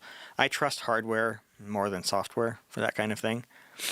Inevitably, if you're using software at some point, you're going to see some frames get dropped or skipped or whatever, but the HyperDecks just don't do that. So, yeah. Alrighty. I'd also like to appreciate the quality of your reviews, technology explanations, and the deep dives into really interesting details. It helps quite a lot. Thanks, appreciate it. So, again, I do try to make evergreen content here for this channel so that it's relevant for a long period of time. So, I mean, you can go back to some of the videos that I started making all the way back in 2016. I hate watching them. I'm horrible on camera. Not that I'm amazing now, but horrible on camera back in the day. But a lot of that information is still relevant today. So, you know, unlike a lot of channels that focus on specific pieces of equipment, those videos go out of date super fast. So, yeah. Okay, Ian, didn't convert the last Just Macros super source version. Tried to convince Joe to add native PowerShell support to central control, but no go. I've done the same. Central control cross-platform version is out, but not that. Basically, it doesn't use the API. So we can keep prodding him along. I'll probably see him at NAB. He's always there at the XKeys booth. I always visit with him. And maybe if I keep bugging him long enough, he'll add some programming capability to the software. So, should we recommend LiveView or Teradek? Both of the two modem solution come out 10K. So here or there. I would trust LiveView probably over the Teradek. Teradek's been fine for me, but I've heard from other people say that they've had some issues with it, and pretty much everybody who uses LiveView loves it. So if you have neither and they're going to be the same cost, go LiveView. So, do you use DaVinci Resolve for instant replay? So I kind of already covered that at the beginning of the video, but I use vMix for my instant replay. It's worked really well. So, what quiz games could I play with my videography team to just make sure we're always on top of our game as far as operating camera is concerned? Quiz games, interesting. I'm not sure. I mean, you can come up with some situations, things that are challenging to shoot. So, you know, sporting event of some kind, whether it's real or mock, to keep them on their toes. But I mean, you could always do something where you guys critique your work, do a debrief after an event, and watch what you've done, and talk about what could be done better. That's always a good thing to do if you got the time to do it. So people will learn from each other. They'll learn from their own mistakes. They'll learn from others' mistakes. They'll learn new techniques. So, yeah. Just find ways, like you say, find ways to game it and make it fun for people. While you're streaming at 35 megabit, YouTube recommends a bit less, right? Any caveats sending such a high bit rate? YouTube's recommendation is a little lower. I don't remember the exact number, but it just seemed like, based on the tests that I've done over time, kind of becoming more familiar with MPEG-4, at this resolution and at this frame rate, 35 gave me plenty of bandwidth in order to get the highest quality signal that I needed. So, just what I chose. I mean, I could drop it some, and there goes the buffering yet again. But yeah, I mean, YouTube takes it, doesn't complain about it, so I just keep doing it that way. So yeah, yes, web presenter buffer. It's like seeing Jaws rising up and disappearing in the water. And cue the John Williams music. Yes. And yeah, we're buffering pretty serious now, 20%. Anyway, I'll keep going. Okay. What prompted the move from OBS to vMix? Looking at both options myself. So vMix I use, speaking from my particular application, I use vMix for replay. I don't use vMix for switching. I use OBS have used OBS for encoding for live streaming. Never done that with vMix. one of the reasons I've done it with OBS, because it's free. You don't have to pay for that. And it runs cross-platform, runs on both Mac and Windows, and I think they may even have a Linux version as well. So vMix is $50 a month. So I only use it for the things that it can do that nothing else can't. So anyway, I got into YouTube's SRT program, and it's been night and day, paired with an ATEM SDI Pro ISO. BMD's RTMP implementation would only stay connected for a whole concert on like 50% of venues Ethernet. So Blackmagic RTMP is not great, and I think that's why we have issues with the web presenters, and I've had issues with ATEMs as well, and ATEM minis and SDI. And again, even at streaming low bit rate, yeah. So I still believe that Blackmagic has a fundamental issue with their TCP/IP stack that they're using as part of these devices that doesn't handle situations where the receiving device requests that packets be resent. And when I've done packet captures on these things, it seems like once the receiving device starts to request more than a couple of packets be resent, that these devices sort of freak out, overcompensate, and drop their bit rate way too much. So I'd love to see it get fixed, but here we are several years later, and it still has not been. So what are your opinions on remote production, meaning streaming individual cameras into remote studio and producing from there? I think for certain types of events, it can be made to work and be okay. I would never do it for something that's high speed, like a sporting event. You really need fast interactions between your director and your camera operators for events like that. You can't have a delay there, otherwise you're going to miss stuff. Yeah, just not great. So I would avoid it if at all possible.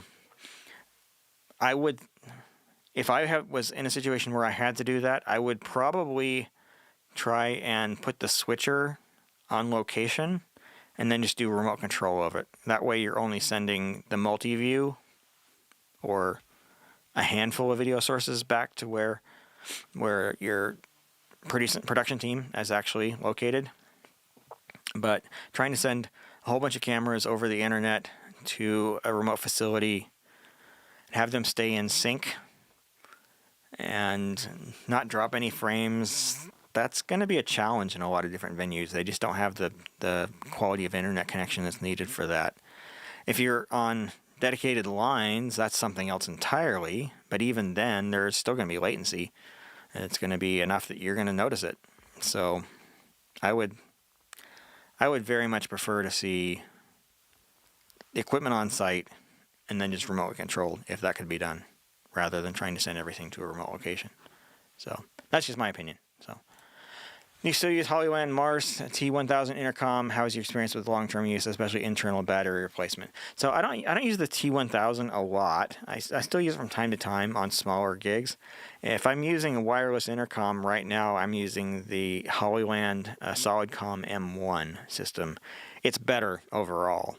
Better sound quality, longer range, better headsets. I mean, everything about it is just better. Plus, it's easier for me to integrate into multiple channels of my Dante-based intercom system. The T1000, I can only do a single channel on there because it is only single channel, right? But it's been fine. I mean, I've never had any real complaints with the T1000. It's better than some of the other systems that are out there. I absolutely despise the EarTech systems that everybody uses. They sound horrible. They sound so bad. It's actually physically painful for me to use those, and if somebody asks me to use an EarTech system, I'll almost always forego being on intercom entirely. But the T1000, I find perfectly usable. It's been fine. No qualms there. It works well. So, ooh, nice H2R with fill and key. Yes. So once I figured out how to do alpha channel with H2R, it kind of changes the game. So it's pretty awesome there, using a deck link output. Yep. All right, and saying hello to Nils. Hi, Eric. Nice. You guys talking to each other? That's awesome. Become friends here, right? So, LED video tech here. Oh, what about Playback software for live corporate events? Is Playback Pro still the standard? I've used Resolume and AVP Legion 2, but they both have pros and cons. I haven't really used any of those. I mean, like I mentioned earlier, I use HyperDex for playback because it integrates pretty well with the ATEM switchers. So anybody else who has experience here, please chime in on the chat and share your own experience with those. So yeah. I agree with debrief after the event. You got the recordings, might as well look back at what was produced. Sure, yeah. And to that end, sometimes often when I've done that, I will actually make a recording of the multi-view output of my switcher so we can see multiple angles synchronized during playback. So not high resolution, but you still get a pretty good idea. And very often I'll include intercom audio as part of that so we can hear what we were saying and what we were doing at the time as well. So, yeah. What frame rate do you like? Encoder only or all cameras and switchers also? So the frame rate that I choose for any given production is really based on the type of content that's being produced. Sporting events, 60 frames, period. Just all the time, 60 frames per second. For talking head stuff like this, I'll do 30. If I'm shooting a film festival or doing concerts, I very often choose 24, which is unusual. I know not a lot of people do that, but one of the reasons I do that is so that they've got footage that they can intercut with other stuff later on if they want to. Very few devices that people will be watching a stream on will do 24 properly, but I still like having the 24 original footage for those particular situations. YouTube, at least historically, has done 24 correctly. I don't know if they still do. I haven't tried in a little bit. But 24 just has a different look to it. And it is lower bit rate than doing 30 or 50 or 60 or whatever. But yeah, it depends on the content. I make that decision strictly as a creative decision. And technically, I don't really weigh the technical requirements into it too much. So, yeah. How do you foresee the future of NDI? It seems like 2110 is really taking off. They're different things. NDI is a compressed protocol. It's designed to be low cost, easy to implement on a computer. 2110 is higher end. They have introduced ways of doing compression on it. It's not widely supported just yet. And maybe in time it will be. Tough to say. Most people who are using 2110 are bigger studios where they've got a ton of video sources and destinations they need to deal with, and routing that around is easier than trying to do some of the other protocols. NDI, it was not designed for that, so NDI doesn't scale super well. 2110 scales a lot better, but until some of the costs associated with 2110 come down, particularly the networking gear, I don't see it displacing NDI just yet. But in time, very likely could. So we'll just have to wait and see. But if I had to make a prediction, I would say yes, we'll see NDI fade over time, and 2110 take its place. So I think you were probably right about that. I believe some of the MLB playoff games were done remote, and then they completely lost connection at one point. There is always that risk. When using an Ultra Studio for key and fill, does that eat into the number of external displays a computer can use? Not really the number of displays. If you're connecting over Thunderbolt. Thunderbolt, when you're doing video for a monitor as well as a device like an Ultra Studio at the same time, it does have to share the bandwidth. But Thunderbolt 3, Thunderbolt 4, and especially Thunderbolt 5 have enough bandwidth to do both, and you're okay. So Ultra Studio, when you're doing, say for example, if you're doing a 4K signal at 60 frames per second in 422, that's going to be in the ballpark of 16 to 18 gigabit. The Thunderbolt is Thunderbolt 3 and up, or at least 40. Well, technically about 32 is usable. So you're well within what the connection is capable of doing. So I really wouldn't worry about that unless you're trying to do a whole bunch of different, like multiple monitors, high resolution monitors, high frame rate, and Ultra Studio on the same Thunderbolt bus.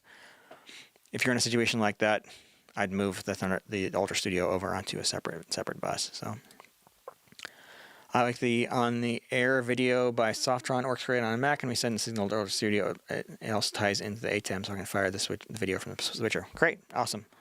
We'll have to hear about all these different options that are out there.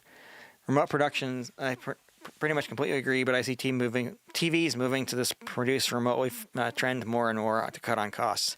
No, that's why they're doing it. The broadcast world is used to having huge budgets for things.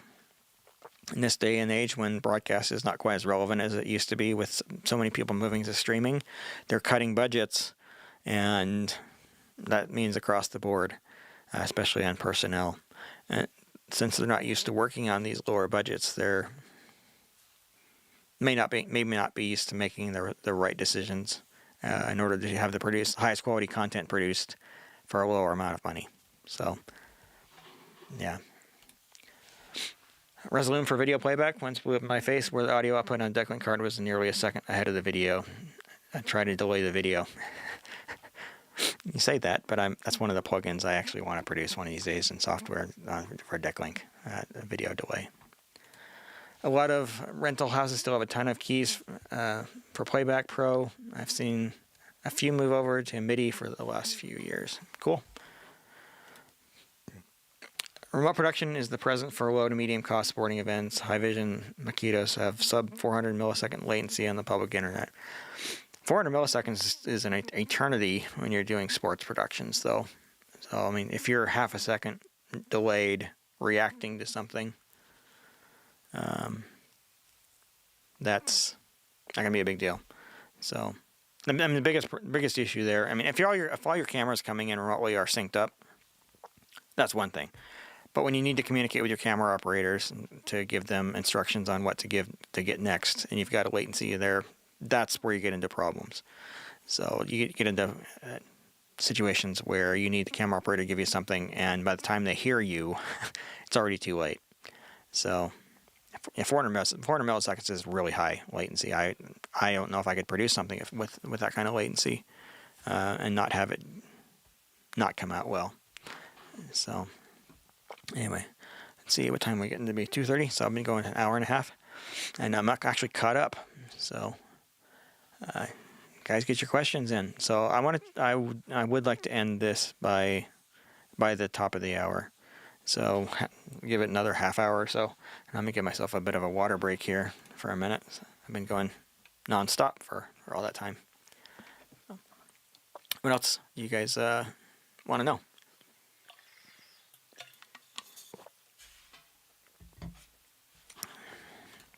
All right, here's a great question. Bring this in. Come back over here. All right, this is a sponsored question. Thank you, Jorge, for the contribution. Appreciate that. Question regarding cables. As we move towards 4K streaming, do all cables need to be 4K capable? Connections between switcher, recorder, live view, etc. So it's always going to be better. I'm going to move this out of the way. So it's always going to be better to have cables that are designed for the type of signals that you're trying to run through them. But it doesn't mean that you have to. So if you have cables that you know work and that were designed for HD, keep using them. They'll probably be fine. Where you run into issues is longer cable runs. That's really where signal frequency response issues and timing issues and impedance issues and all those things become more of a problem. Over short distances of a few feet or meters, your HD cables are probably going to work just fine for the most part. One big exception is that HDMI. HDMI cables are a lot more susceptible to issues than are some of the others. I've seen a lot of situations where a cable works great in HD, only a few feet, and try and do 4K and it doesn't work at all. So if you're talking about HDMI, yeah, you probably do want to take the time to upgrade those. But for like SDI, fiber, I wouldn't upgrade them unless you find there's an issue. You want to make sure you want to do fairly thorough testing, but as long as it seems like it's working and passes your tests, I'd keep using them. So part of the reason for that is SDI is encoded a little bit differently when you get into the 4K Ultra HD bit rates than it is for like 3 gig in HD SDI, and it's a little bit more reliable. So it holds up a little bit better on cables that may be a little bit more iffy. So yeah, just try it. I would try it and see what happens. And if you find that it works fine for you, just keep using them. So, I mean, the big difference between an HD signal and an Ultra HD signal is the upper frequency, like how high in the frequency spectrum the signal actually goes. So 3 gig SDI, it's called 3 gig because it's producing bit rates and bits at a rate of about 3 gigabits per second, and 6 gig for 4K at up to 30 frames per second. It's up to 6 gigabits per second, and likewise for 12 gig. So a 12 gig signal needs 12 gigabits worth of bandwidth on the cable in order to propagate properly. But most of the halfway decent cables actually do an okay job of that. So particularly over a short distance. So like I say, just try it out, see if it works, and if it works, keep using it, and if not, replace it. So you can spend an awful lot of money upgrading cables unnecessarily. So your old ones just might work just fine. So okay, all right, let's see. I'm going to do this one first. This is a marathon. My live streams have typically gotten to the point where they're a couple hours long, at least these days. So maybe I should do them more often so they don't have to be quite so long. Have you ever tried Flex Optic brand SFP modules for any video equipment? Recently tried their low-cost 10G modules, and they work fine for UHD signals or the BMD fiber connections or fiber converters. No, I avoid Ethernet modules like the plague for video use. So they're not designed for it, and eventually you're going to run into a signal that they don't convey properly. So yes, you can save quite a lot of money by buying Ethernet SFPs rather than ones that are meant for video, but I can promise you at some point it's going to cause an issue for you. If you're always doing footage from a camera, it might not come up, but if you start doing graphics over that kind of connection, where it's long runs of the same color of pixel, it will break. It's going to break. So I would be very careful doing that. I would very highly recommend that if you're trying to save some money when you're buying your SFPs, that go to some of the Chinese suppliers first before considering doing Ethernet SFPs. So even though they may not be made quite as well as some of the branded ones, which again are just white labeled. I mean, Blackmagic doesn't make their own SFPs, I promise you that. But you're going to have better luck with a video SFP than you will with one from Ethernet. So yeah. Alrighty, let's see. What MMA promotion do you work with? We do a lot of combat sports, and you said it earlier and thought it was pretty cool that you do it. So it's a local thing, something that's specific here to Utah. It's a small organization. It's called Steel Fist. I don't do much with them anymore. I kind of got out of it. I'll fill in sometimes when needed, but it's taking up a ton of time, and I didn't make much on it. So mainly doing it as a favor to a friend, more so than something that I was passionate about or really enjoyed doing. But yeah, it was Steel Fist. I don't know who else they're affiliated with, but so yeah. And I did some work for a couple MMA events a handful of years ago. I forget the name of the company and who they were with, but it went out on ESPN. They had me doing instant replay for it as well. Don't remember much about it. That's been a year and a half ago, 2 years ago when I did that. So yeah, not necessarily something I'm passionate about, but if the work comes up and they're willing to pay, I'll very often take the job on, as long as it doesn't conflict with my personal morals. There are jobs that I won't take on. I just don't feel good about something. So, all right. Okay, when I'm trying to use a 4K monitor to show a live close-up on stage through 4K camera on HDMI cable. Any recommendation for a 55-inch monitor? For that application, anything's going to work. I'd probably go something cheap, whatever happens to be on sale at the moment. So, yeah. So, I mean, yeah, there certainly are some that are better than others. I mean, I love LG's OLED monitors, but I wouldn't invest in one to be used on a video production in a situation like that, because you can get something for a quarter of the cost that will do that particular job just as well. So, yeah. Okay. Looks like I had a retracted message here, but what's the easiest way to sync audio in post without time code? Well, there's a number of things you can do. So a lot of the editing applications we have now will specifically have an audio sync feature. So that's the easiest way in a lot of situations. If you can do time code, that's going to be better. So yeah, I use Premiere for most of my editing, and it has a feature to do audio sync built right in, and it's gotten quite good. It's able to ignore background noise, things like that. So it does a pretty decent job of it. You can always, if your equipment's capable of working with something like Companion, you could always make sure that everything starts at the same time. So all your recordings start at an identical point in time, and that makes it a lot easier to line things up in post. So a lot of different ways to handle it. So I don't know if there's a right way to do it. The right way would be time code, but if that's not an option for you, yeah. The other thing I'd mention is most of the time when I'm doing events and I record in camera, I always make sure the camera microphone is turned on. That just makes it easier to sync everything up.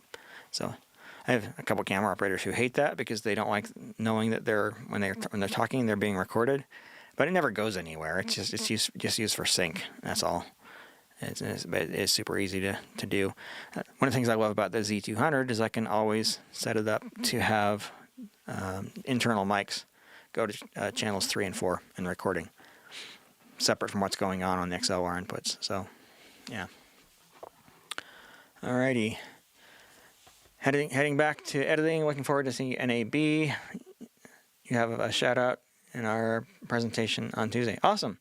Let me know what time that's going to be in. Maybe I'll be in the area at the time. So I'm not purchasing the passes to go watch the paid presentations. I just did the expo ticket, but yeah, I could be in the area if that would be helpful at all. So, but I will be heading out in the day Tuesday. So, oh yeah, 12 at Blackmagic. Okay, cool, awesome. Yeah, so I can plan on being there. I think my appointment with the PR folks there is somewhere around that time. So maybe we do a small meetup with some of the people who are watching the stream. So we plan on being in the Blackmagic booth Tuesday at noon to support Clear Life and kind of get together. So the booth should be a little less busy by then because that'll be the third day of the show, and any new announcements will have kind of settled a little bit. So yeah, maybe we'll plan on that. So anybody who wants to kind of get together, just say hello. Nothing formal. Just shake hands, introduce each other, but put faces to names, etc. In Blackmagic booth at 12 o'clock on Tuesday. So, yeah. Okay. All right, how are we on time? So got another 15 minutes before I shut it down. Let's see. I guess I can kind of talk a little bit about some of my plans are. So I mentioned earlier in the stream that I recently got a new Sony PTZ camera, the SRG A40. I got another one besides that. I also picked up an SRG X120. I think that's what it's called.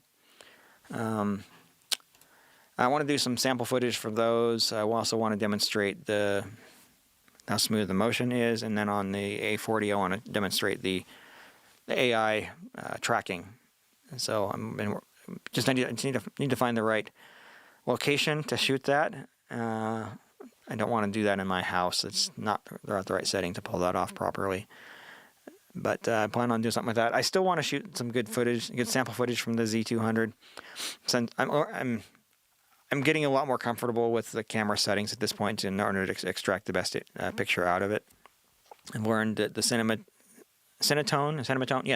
feature produces a much better image than the default ITU 709, so I've been shooting everything in that, but the video I did a few weeks ago, I had everything in ITU 709, so the sample footage coming out of the camera can be a lot better than that. I think I would probably also like to rent an FX6 or borrow an FX6 from somebody who has one and do a closer comparison of those, because those cameras, and the Z200 is really kind of a baby FX6 in a lot of ways, just the camcorder version of it.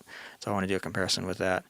But I've got a lot of other just kind of short one-offs that I would love to do, like training how to do some small things. Might not necessarily make a lot of sense. Like, for example, last week when I figured out how to control my PTZ camera from my control panel, Blackmagic control panel, I'd love to do a little video about that. So anyway, but like I've mentioned many times, my list of ideas for videos just keeps getting longer and longer, not shorter and shorter. But the amount of time I have to shoot videos seems to be going down over time. So yeah. Okay, so most TV shows won't show the feed from... Most TVs won't show the feed from a 4K camera in real time without noticeable lag. That's generally speaking going to be true of most TVs. If you put them in gaming mode, though, you can reduce the latency quite a lot. So find a TV that has a dedicated gaming mode, and that will help quite a bit.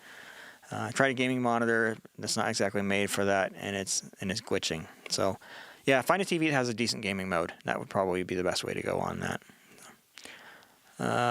Join late, but you seem to talk about your NAB wish list. If you have one, I have not talked about that. So you can go back and watch the video on demand if you have already. I have not talked about that. I haven't put a lot of thought into that. But there are a couple things that I would still love to see from Blackmagic. One of the big ones being new versions of the Smart View and Smart Scope monitors. Those things are ancient and not good. So, I mean, I still buy the smart scopes to this day because there aren't any other solutions that have a screen quite that big that do scopes, but they're not even that great of scopes. I would love to see something that's based on the video assist monitors be put into a rack mount format. So, fingers crossed we see that at some point. I have a sneaking suspicion it won't be this year, but I would love to see something better in that direction. From Sony, I would certainly not going to be this year. I would love to see a smaller, more compact version of the Z200, kind of like they did with the Z90 as compared to the Z150. I have a lot of situations where a small camcorder would be very handy, like NAB. I'll be shooting on the Z90 again this year, like I have in the past. Carrying a bigger camera around is just not fun. So anyway, yeah. So yes, I'd love to see some lower latency 2110 equipment showing up. A lot of stuff, yeah. I'd be up for some auto tracking road tests for sure. Yeah. I was recently really disappointed to find out that the Z200 as well as FX6 cannot be fully controlled with all parameters remotely. They're not designed for that, and Sony in particular is going to be a little bit leery about providing all those capabilities on those cameras because they have the big broadcast cameras that they make more money on. So yeah, but maybe with enough pressure from customers, they'll make that stuff work better. I mean, the situation today is far better than it was even 3 or 4 years ago. So we're moving in the right direction. Just keep our fingers crossed, and we should all reach out to Sony and say, hey, we'd love to be able to do this, this, and this. And maybe they'll listen. They have before, so it wouldn't be unheard of. So, another one from Jorge. Torn between the Sony BRC AM7 and the FR7. Yeah, I get it. They are very different cameras. So, for anybody not familiar, the FR7 is the one that they have, the PTZ camera that Sony came out with. It's based on the FX6. It has the large full-frame sensor, and you can put your own lens on it. Big downside to that is there aren't very many powered zoom lenses, so your lens selection is not great. There is a company, forget the name of it, starts with a CH, that produces a zoom controller, servo, which will actually control a lot of different lenses, but that never works as well as something that's native. The AM7, the RC AM7, is Sony's PTZ version of the Z200. They're essentially identical in terms of their capabilities. So same zoom, same optics, same sensor as far as I can tell, same processing. So it's more camcorder style. It's got the 1-inch sensor like the Z200 has instead of full frame. So very, very different approaches. But that said, because these are being designed by the same groups in Sony, or at least related groups in Sony, they are going to have very similar color rendering, and you'll be able to intercut between the two cameras quite well. I would say probably most likely if you're already shooting on something that's got a 1-inch sensor like the Z200, the AM7 probably makes more sense. If you're shooting on something like an FX6, the FR7 probably makes more sense. That way your cameras match a little bit better, mainly because of the shallow depth of field. So that would be my vote. But yeah, anyway. Controlling a PTZ from BMD control panel would be awesome. So I can do a video about it. It's weird the way Blackmagic implemented it, but it does work. So yeah, and primarily for cameras that have VSCO over IP. I should mention that. So yeah. As an alternative for the not yet released BMD SmartScope 12G Duo, there's a very nice capable product by Marshall AV. I've looked at some of the various ones that are out there. I'm not opposed to getting one of those, but most of them are 7-inch, and the Blackmagic stuff is 8-inch. That 1 extra inch does make a difference. So if I can get an 8-inch one, that would be preferred, but I would settle for 7 if I had to. I just have my fingers crossed we'll see something updated here before too long from Blackmagic. So they've updated the rest of their monitors. I don't know why they haven't done those. They don't even have to source new parts. I mean, they could reuse what they're using to build the video assist monitors. So I talked to the guys at Cyan View about remote control for Sony camcorders. They said the same thing you did. It's a sales decision by Sony. Yeah, they don't want to kill sales of any of their upper end products. So, but yeah. See you in Vegas. Awesome. Yeah. So anybody who wants to come say hi, join us Blackmagic booth Tuesday at noon. We'll say front of the booth, like right at the front entrance. So I'm pretty sure they're in South Hall this year, if I remember right. So have you looked in the Panasonic HCX2 at all? There was a couple Panasonics that I was looking at.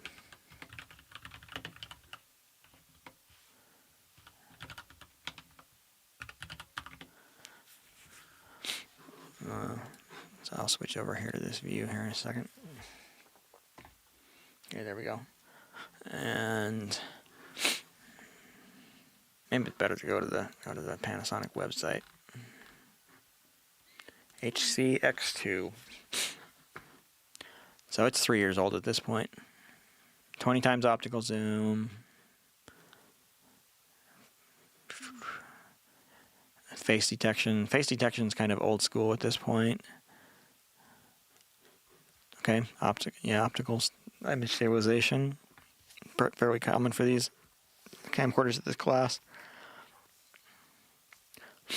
Seems dated, if I'm being honest, because it is a 2022 model. I don't have anything against Panasonic, but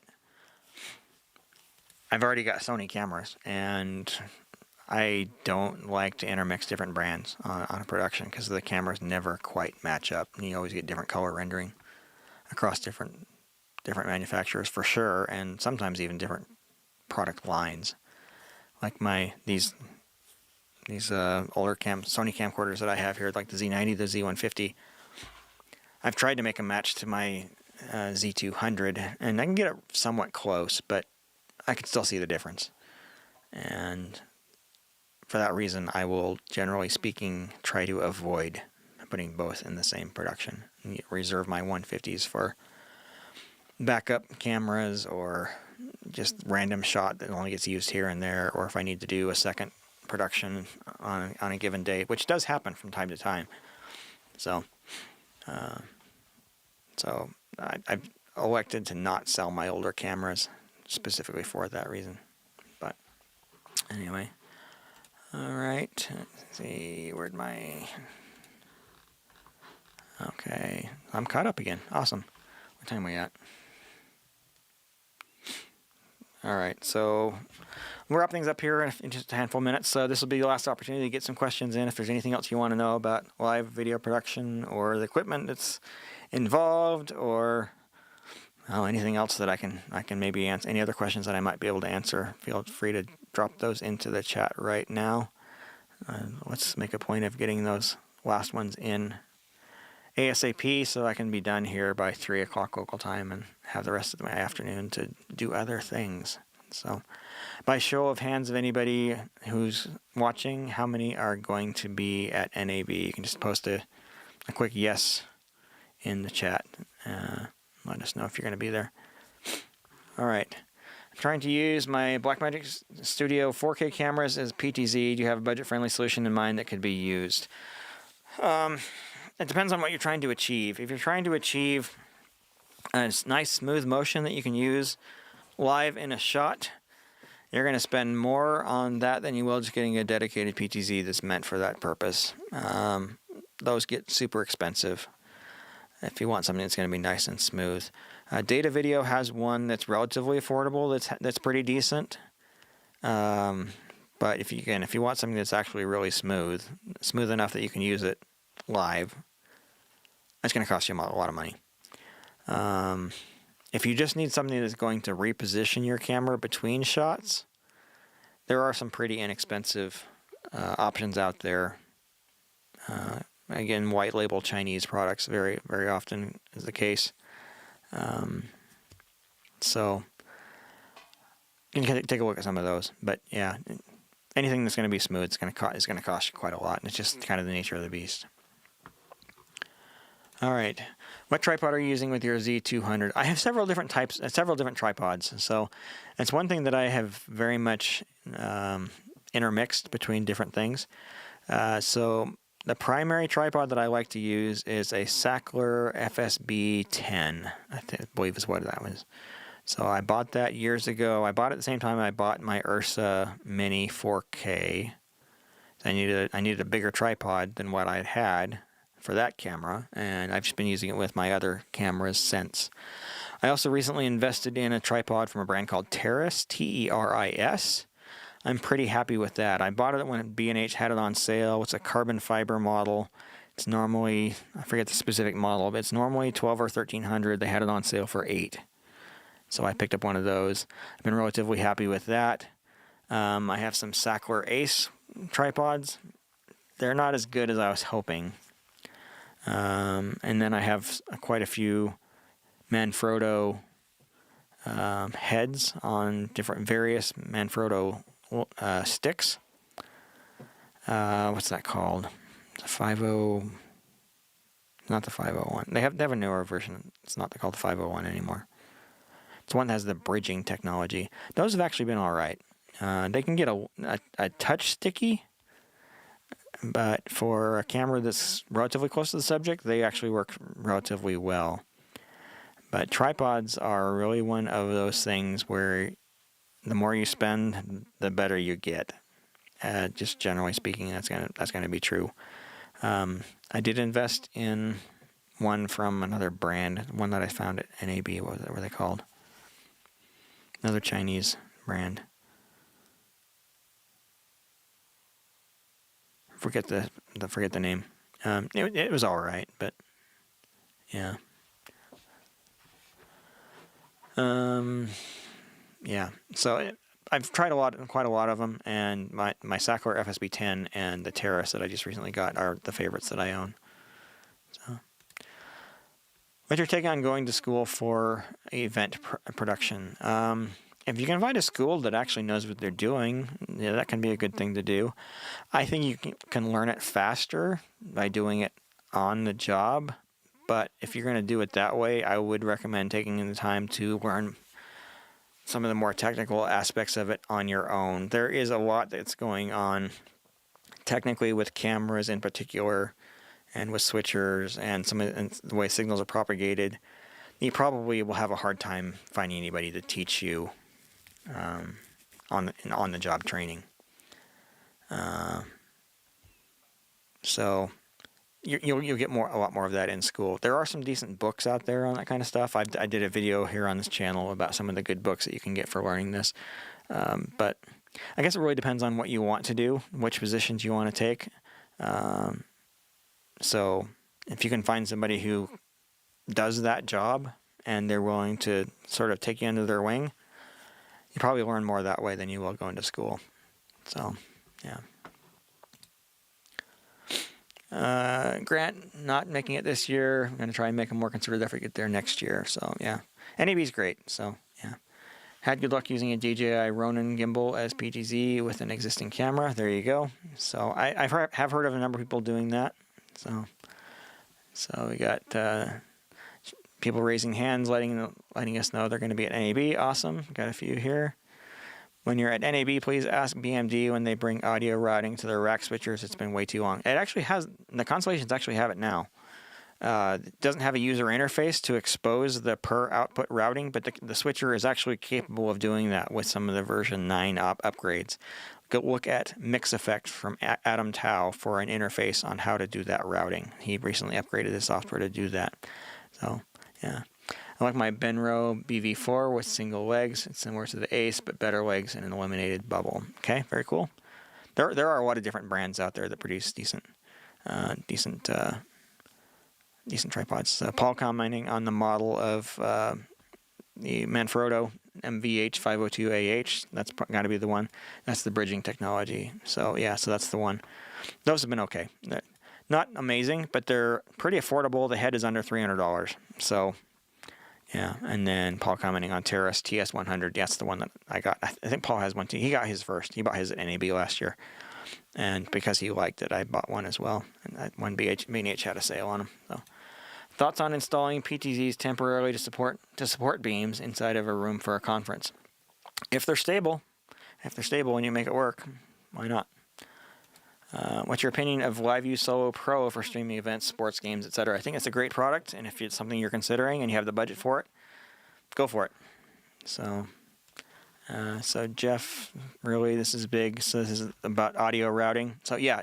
So version 9 firmware upgrades of ATEM added the ability to route audio.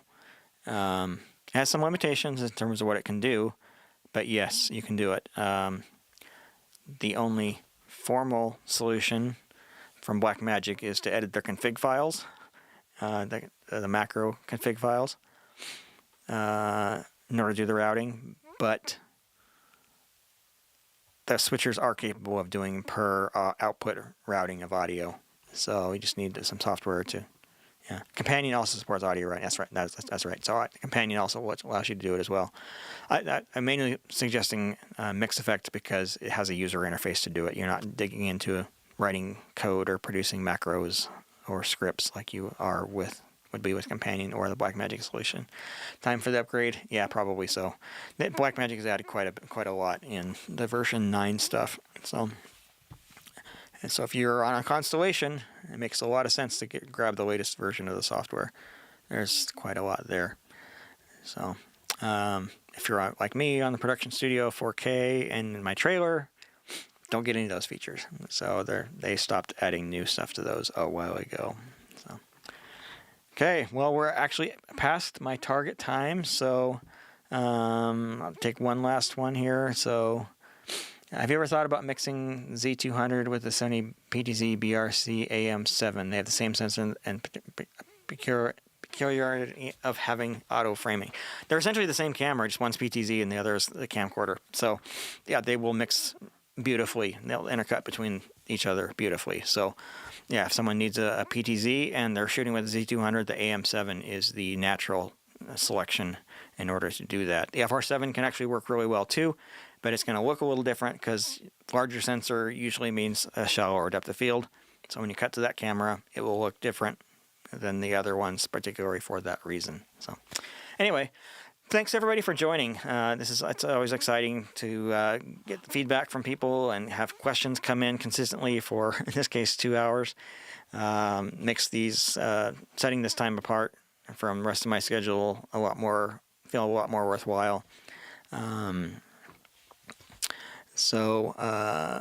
Yeah, thanks for joining us, and thanks for asking questions and keeping things moving along. So, as mentioned, there are other videos coming up here on the channel before too long, once I find time in my schedule to actually shoot them.